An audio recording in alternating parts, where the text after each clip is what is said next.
I stumbled into a nest of so-called China experts coincidentally while studying the history of Confucianism. The correct word is ruxue.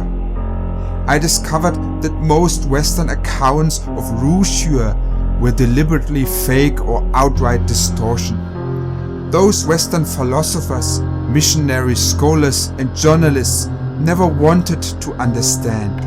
For many of them, it was always about life and death of cultures, us versus them. The idea that only soldiers fought wars must be rigorously refuted.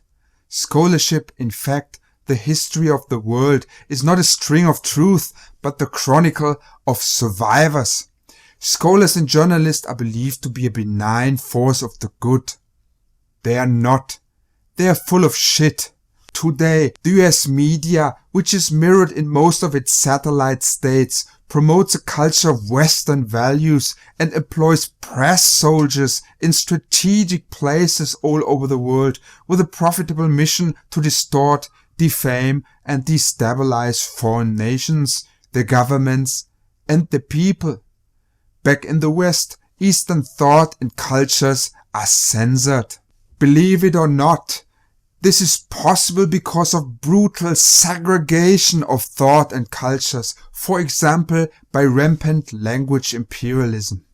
All Western journalists, especially those at the New York Times, Wall Street Journal, Economist magazine, Bloomberg and so on, practice Orwellian rules of writing and are obliged to write pure and clean English and to avoid foreign words.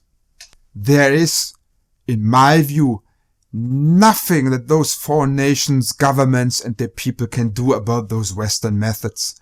Although, of course, most are still trying to please. The reality is, it never was about what they do.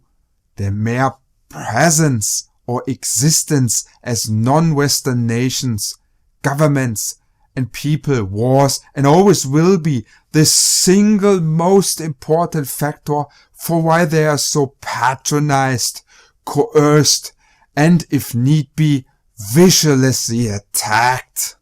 If Asia should ever recover from those brutal Western attacks, most Western scholars must fear for their legacy when it is found that they were a bunch of racists and imperialists who were constantly making up realities.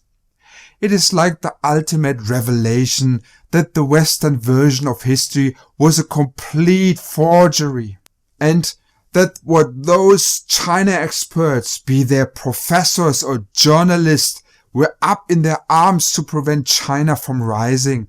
They know very well that if the new elites rise, the old ones may get punished and pushed out of business. This atmosphere of Western fear and negativity gets worse by the year because this cult of China experts, empowered by the US media monopoly, now reigns supremely from Beijing over Shanghai to Hong Kong. Voices for moderation, neutrality and calls for humanity are largely marginalized and centered in the West.